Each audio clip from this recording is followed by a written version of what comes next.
Saudara-saudara pencinta olahraga dimanapun Anda berada, selamat datang di Lapangan Sejarah. Siapa sangka, olahraga dengan pukulan spike mematikan, blocking setinggi langit, dan intensitas fisik yang luar biasa agresif ini awalnya diciptakan khusus untuk pria paruh baya yang sudah tidak kuat lagi bermain bola basket. Ya, Anda sama sekali tidak salah dengar. Olahraga spektakuler yang kini memacu adrenalin jutaan penonton di stadion-stadion megah di seluruh penjuru dunia ini justru bermula dari sebuah permainan rekreasi ringan yang sama sekali tidak melibatkan kontak fisik yang keras. Mari, kita putar kembali waktu jauh ke belakang untuk menyaksikan langsung sebuah transformasi paling gila dan tak terduga dalam sejarah dunia olahraga. Pada dekade pertama kelahirannya, Mintonnet yang perlahan berganti nama menjadi bola voli ini jujur saja hanyalah sebuah permainan tanpa gigitan yang berarti.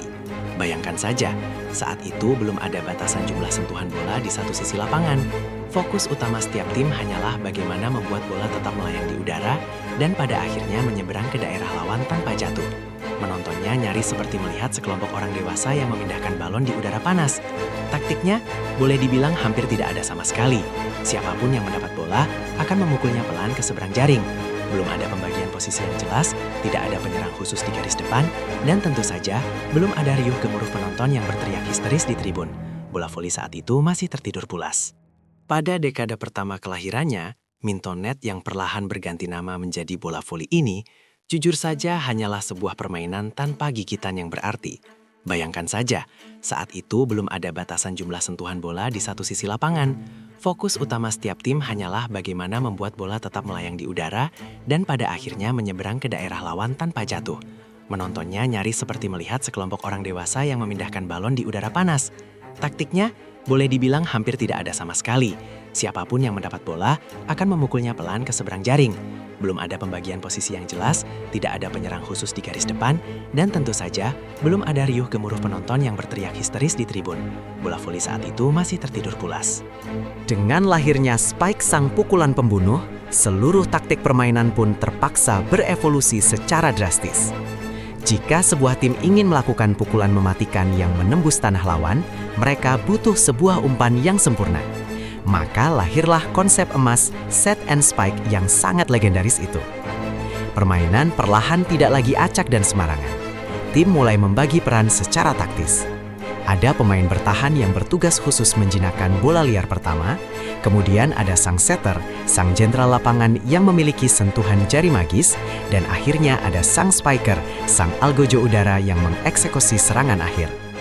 Pola tiga sentuhan suci ini, receive, set, lalu attack, menjadi fondasi mutlak yang mengubah bola voli menjadi sebuah tarian mematikan penuh perhitungan presisi. Hukum alam olahraga selalu berlaku. Setiap senjata ofensif yang mematikan pasti akan memancing lahirnya perisai defensif yang tak tertembus. Ketika spike menjadi teror udara yang merajalela menghancurkan lapangan lawan, tim-tim dari Eropa mulai meracik jawaban taktisnya pada dekade 1930-an, yaitu teknik blocking atau benteng pertahanan net. Alih-alih hanya menunggu bola jatuh dan memantul di tanah belakang, para pemain bertahan kini ikut melompat tegak di depan net.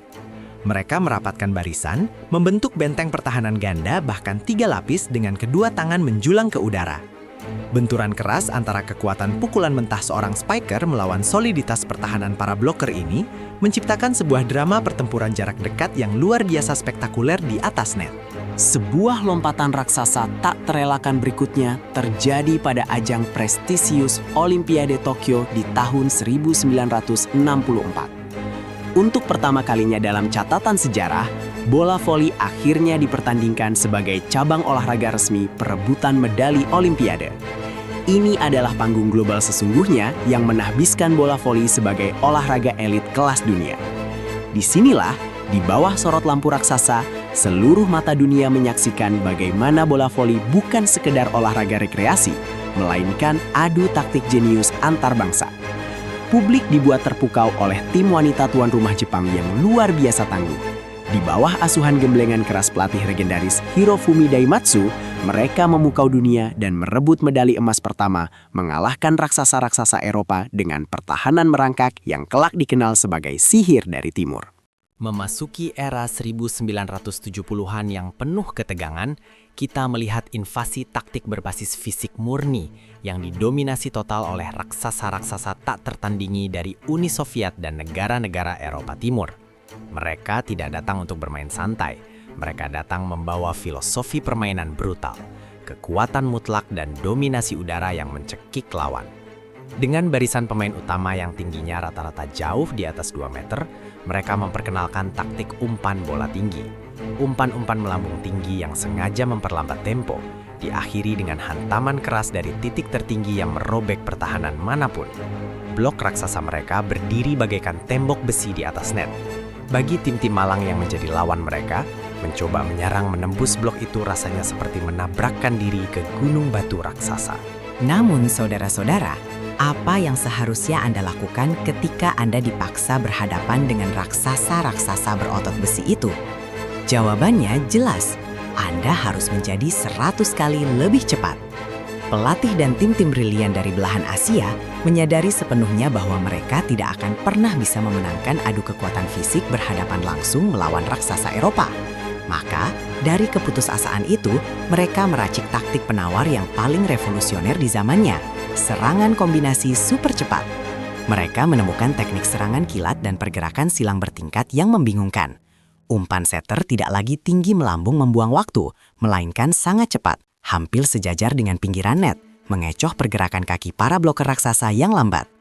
Ini adalah duel epik antara kelincahan harimau melawan kekuatan beruang besar. Lalu, jangan berkedip, karena kita beralih ke senjata pemusnah massal sesungguhnya di arena voli era milenium, meriam servis lompat atau jump serve. Saudara-saudara, puluhan tahun lalu, sebuah pukulan servis hanyalah sekadar formalitas sopan santun untuk memulai sebuah rally permainan. Tapi hari ini, servis adalah peluru tajam serangan pertama yang brutal dan tidak kenal ampun. Pemain modern melambungkan bola jauh tinggi ke depan, berlari dengan kekuatan penuh, melompat membelah udara, dan menghantam bola sekeras pukulan spike persis dari belakang garis 9 meter. Bola meluncur mendesing membelah udara dengan kecepatan gila lebih dari 120 km per jam. Pemain penerima malang di seberang lapangan hanya punya waktu sepersekian detik untuk bereaksi menyelamatkan diri atau timnya. Selamat datang di era di mana permainan olahraga tidak lagi murni sekadar tentang adu otot, keringat, dan nyali besar. Hari ini, data analitik dan algoritma adalah raja sesungguhnya yang menentukan kemenangan. Para pelatih jenius yang berdiri di pinggir lapangan kini bersenjatakan perangkat tablet digital yang terus menyuplai ribuan data metrik secara real-time setiap detiknya. Mereka tahu persis probabilitas arah kebiasaan pukulan speaker andalan lawan. Mereka menghitung letak ruang kosong yang paling sering terbuka dari pola pertahanan blok lawan dan menyusun formula rotasi pemain apa yang persentasenya paling mematikan. Taktik bola voli di level elit modern dirancang dengan begitu rumitnya, persis bagaikan pertempuran bidak catur berkecepatan tinggi, di mana setiap milimeter posisi pemain dieksekusi berdasarkan perhitungan matematis presisi. Dan lihatlah sendiri dengan mata kepala Anda bentuk mutakhir dari bola voli hari ini. Dari sekadar sebuah permainan pemanasan santai yang diciptakan untuk menjaga kebugaran para bapak-bapak di penghujung abad ke-19, ia telah bermetamorfosis sempurna menjadi cabang olahraga yang super agresif, meledak-ledak eksplosif, dan luar biasa cepat tanpa kompromi. Atlet voli modern yang Anda saksikan saat ini adalah perwujudan fisik sempurna dari gabungan seorang pelompat tinggi olimpiade, pelari jarak pendek yang gesit, dan gladiator arena tempur. Pertukaran bola di atas bibir net berlangsung ganas hanya dalam hitungan sepersekian kedipan mata. Ini adalah puncak olahraga beregu yang menuntut sinkronisasi batin absolut antar pemain, komunikasi yang terus mengalir tanpa henti, dan keberanian fisik baja yang sanggup melawan gaya gravitasi bumi. Inilah letak keajaiban dan pesona sesungguhnya dari garis evolusi bola voli yang melintasi berbagai abad. Terbukti sudah bahwa setiap kali sebuah batasan fisik manusia atau dinding taktik berhasil tertembus, inovasi brilian baru akan selalu segera dilahirkan untuk menantang batas kemustahilan itu kembali. Dari sebuah jaring rendah mintonet yang penuh kedamaian di gimnasium tua, hingga gemuruh stadion raksasa yang dipenuhi hantaman mematikan dari atas awan, bola voli adalah saksi sejarah yang nyata bahwa dunia olahraga akan selalu hidup, berdegup, dan terus berkembang menembus ruang batas imajinasi liar manusia.